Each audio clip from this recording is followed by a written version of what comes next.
Hello guys, welcome to Meetu's Technical Study. যোৱাকালি এছে exam আছিল সো আপোনালোকৰ এছে এক্সামটো কেনে হ'ল আশা কৰো সকলোৰে ভালে হৈছে সো আজি মই হৈ যোৱা এছে এক্সামৰ বুকলেট সিৰ জিকে সেকশনটো আলোচনা কৰিম বুলি ভাবিছো আশা কৰো ভিডিওটোৱে আপোনালোকক বহুত সহায় কৰিব আৰু ভিডিওটোৰ শেষত হৈ যোৱা এছে এক্সামত জিকে সেকশনৰ পৰা কোনে কিমান স্কোৰ কৰিব পাৰিছে কমেন্ট কৰি জনাই দিব সো আৰু ভিডিওটো যদি ভাল পাইছে লাইক এটা কৰি দিব আহক টাইম নষ্ট নকৰি ভিডিওটি স্টাৰ্ট কৰো ইয়াৰ প্ৰথমটো কোৱেশ্চন আছিল গুৱাহাটীত অনুষ্ঠিত হোৱা 33তম ৰাষ্ট্ৰীয় খেল প্ৰতিযোগিতাৰ মাস্কট কি আছিল ইয়াৰ শুদ্ধ উত্তৰটো হ'ব অপচন বি ৰংমন দ্বিতীয় কোৱেশ্চনটো আছিল ৰেশম শিল্পত প্ৰাসংগিক গছ হৈছে ইয়াৰ শুদ্ধ উত্তৰটো হ'ব অপচন ডি নুনি থাৰ্ড কোৱেশ্চনটো আছিল লাচিত দিৱস কেতিয়া পালন কৰা হয় ইয়াৰ শুদ্ধ উত্তৰটো হ'ব অপচন এ 24 নৱেম্বৰ ইয়াৰ পৰৱৰ্তী কোৱেশ্চনটো আছিল লোকসভা ভংগ কৰাৰ অধিকাৰ কাৰ আছে ইয়াৰ শুদ্ধ উত্তৰটো হ'ব অপচন বি ৰাষ্ট্ৰপতি ইয়াৰ পৰৱৰ্তী কোৱেশ্চনটো আছিল ৰাষ্ট্ৰীয় প্ৰতিৰক্ষা একাডেমী সৰ্বশ্ৰেষ্ঠ শিক্ষাৰ্থীক দিয়া পদকটো অসমৰ কোন গৰাকী সাহসী ব্যক্তিৰ নামত দিয়া হয় ইয়াৰ শুদ্ধ উত্তৰটো হ'ব অপচন ডি লাচিত বৰফুকন পৰৱৰ্তী কোৱেশ্চনটো আছিল অসমৰ লগত আন্তঃৰাষ্ট্ৰীয় সীমা থকা দুখন বৈদেশিক ৰাষ্ট্ৰ হৈছে ইয়াৰ শুদ্ধ উত্তৰটো হ'ব অপচন এ বাংলাদেশ আৰু ভুটান ইয়াৰ পৰৱৰ্তী কোৱেশ্চনটো আছিল অসমৰ লৌহ মানৱ বুলি কোন গৰাকী ৰাজনৈতিক ব্যক্তিক জনা যায় ইয়াৰ শুদ্ধ উত্তৰটো হ'ব অপচন ডি বিষ্ণুৰাম মেধি পৰৱৰ্তী কোৱেশ্চনটো হ'ল কম্পিউটাৰৰ ছবি চিত্ৰণত ক্ষুদ্ৰতম একক হৈছে ইয়াৰ শুদ্ধ উত্তৰটো হ'ব অপচন বি পিক্সেল পৰৱৰ্তী কোৱেশ্চনটো হ'ল লাফিং গেছ কি ইয়াৰ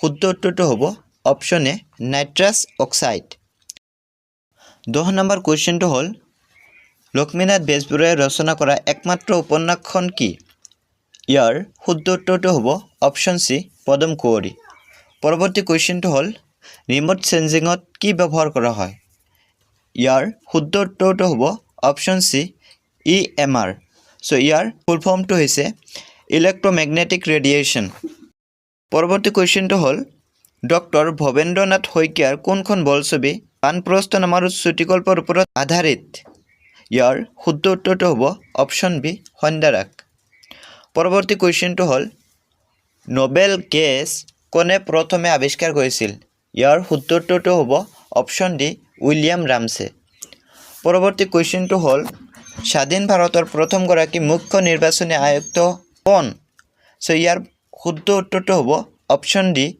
সুকুমাৰ সেন পৰৱৰ্তী কোৱেশ্চনটো হ'ল ভাৰতীয় অলিম্পিক সংস্থাৰ প্ৰথম গৰাকী মহিলা সভাপতি কোন ইয়াৰ শুদ্ধ উত্তৰটো হ'ব অপচন ডি পিটি উষা পৰৱৰ্তী কোৱেশ্চনটো হ'ল তলত উল্লেখ কৰাৰ ভিতৰত কোনটো পিছল কাৰক হিচাপে ব্যৱহৃত হয় ইয়াৰ শুদ্ধ উত্তৰটো হ'ব অপচন এ গ্ৰেফাইট পৰৱৰ্তী কোৱেশ্চনটো হ'ল কোন বছৰত ভাৰত চৰকাৰে UPI যোগে লেনদেন ব্যৱস্থা কাৰ্যকৰী কৰে সো ইয়াৰ শুদ্ধ উত্তৰটো হ'ব অপচন বি 2016 চনত পৰৱৰ্তী কোৱেশ্চনটো হ'ল স্বৰ্গদেউ সুলেখা কোনটো নামেৰে জনাজাত আছিল ইয়াৰ শুদ্ধ উত্তৰটো হ'ব অপচন বি লৰা ৰজা পৰৱৰ্তী কোৱেশ্চনটো হ'ল অসমৰ প্ৰথম গৰাকী অলিম্পিক বঁটা বিজয়ী হৈছে ইয়াৰ ভিতৰত শুদ্ধ উত্তৰটো হ'ব অপচন এ ভোগেশ্বৰ বৰুৱা সো পৰৱৰ্তী কোৱেশ্চনটো হ'ল আলোক বৰ্ষ কিহৰ একক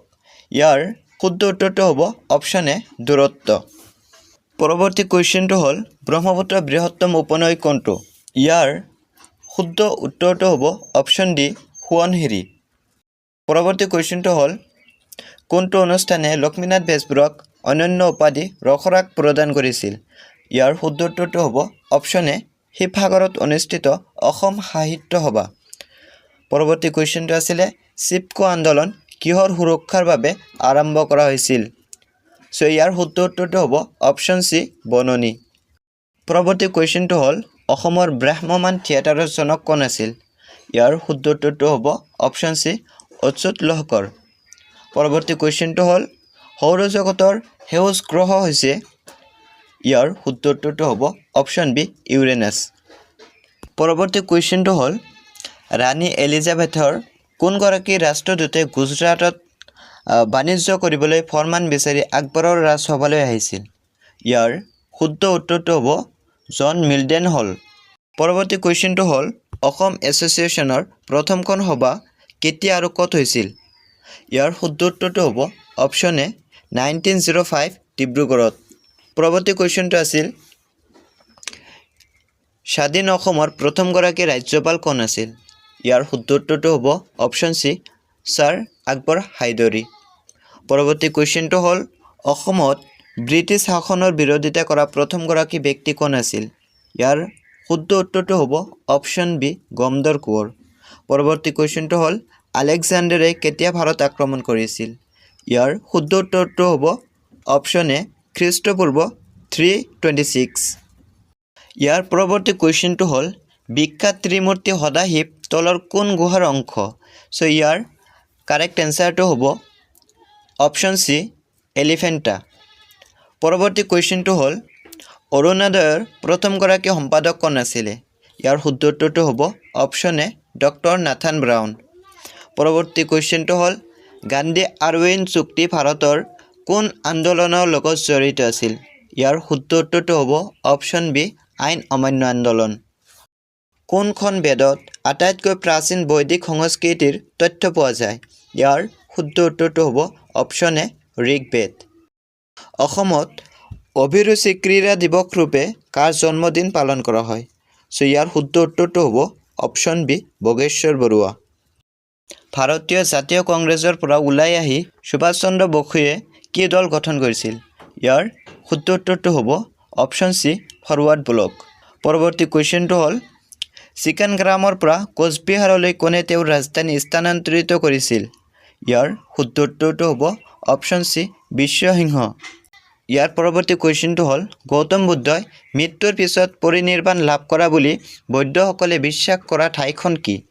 ইয়াৰ শুদ্ধ উত্তৰটো হ'ব অপশ্যন বি কুশীনগৰ। নেক্সট কুৱেশ্যনটো হ'ল সমুদ্ৰগুপ্তৰ ৰাজসভাৰ সভাকবি কোন আছিল? ইয়াৰ শুদ্ধ উত্তৰটো হ'ব অপশ্যন বি হৰিসেন। পৰৱৰ্তী কুৱেশ্যনটো হ'ল অসমীয়া পৰ্দাৰ প্ৰথম অভিনেত্ৰী আইদেউ সন্দিকৈয়ে নিম্নলিখিত কোনটো নিজৰ মাধ্যম নাম হিচাপে ব্যৱহাৰ কৰিছিল? ইয়াৰ শুদ্ধ উত্তৰটো হ'ব অপশ্যন এ নীলাম্বৰ। পৰৱৰ্তী কুৱেশ্যনটো হ'ল 1923ত কোনে স্বৰাজ দল গঠন কৰিছিল?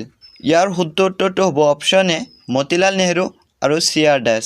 চি.আৰ. দাস মানে চিত্তৰঞ্জন দাস।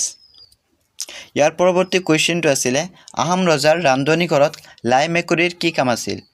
বহুতে ইয়াৰ উত্তৰ অপশ্যন বি টো ৰাখিছে, কিন্তু ইয়াৰ শুদ্ধ উত্তৰটো হ'ব অপশ্যন চি খাদ্যৰ সোৱাদ লোৱা।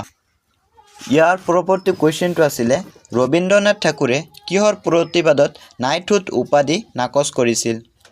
ইয়াৰ শুদ্ধ উত্তৰটো হ'ব অপশ্যন বি জালিয়ানৱালাবাগৰ হত্যাকাণ্ড।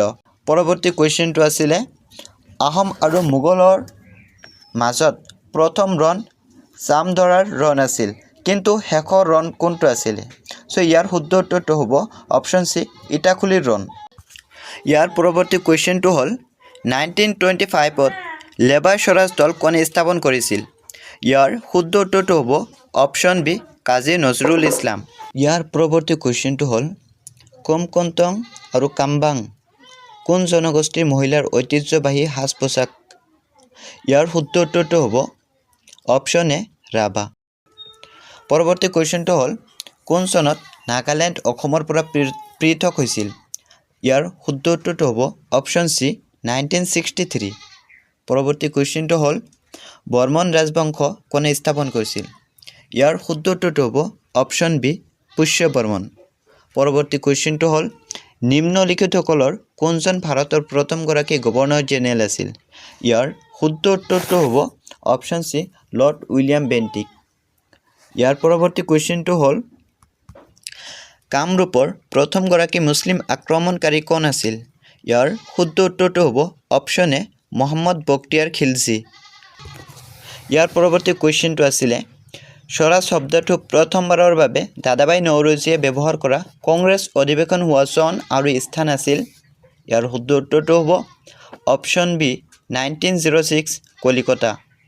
পৰৱৰ্তী কুৱেশ্যনটো আছিলে ৰজা হৰ্ষবৰ্ধনৰ পিতৃৰ নাম কি আছিল ইয়াৰ শুদ্ধ উত্তৰটো হ'ব অপশ্যন এ প্ৰভাকৰ বৰ্ধন পৰৱৰ্তী কুৱেশ্যনটো আছিলে হিন্দু মহাসভা 1915 চনত প্ৰথমবাৰৰ বাবে অনুষ্ঠিত হৈছিল ইয়াৰ শুদ্ধ উত্তৰটো হ'ব অপশ্যন এ হৰিদ্বাৰত কামাখ্যা মন্দিৰ কোনে পুনৰ নিৰ্মাণ কৰিছিল ইয়াৰ শুদ্ধ উত্তৰটো হ'ব অপশ্যন সি নৰনাৰায়ণ এই ভিডিঅ'টোৰ শেষৰটো কুৱেশ্যন শ্ৰীমন্ত শংকৰদেৱৰ মাতৃৰ নাম কি আছিল ইয়াৰ শুদ্ধ উত্তৰটো হ'ব অপশ্যন বি সত্যসন্ধ্যা দেৱী জিকে সেকশনৰ পৰা এছআই এক্সামত এইখিনিয়ে কুৱেশ্যন আহিছিল টোটাল 55টা কুৱেশ্যন জিকেৰ পৰা আহিছিল ইয়াৰ ভিতৰত আপুনি কিমান স্ক'ৰ কৰিব পাৰিছে কমেণ্ট কৰি জনাবলৈ নাপাহৰিব ইয়াতে মই এটা কথা ক'ব বিচাৰোঁ আপুনি যদি এই চেনেলটো এতিয়ালৈকে সাবস্ক্ৰাইব কৰা নাই তো সাবস্ক্ৰাইব কৰি ৰাখিব and thank you for watching till end of the video take care see you in the next video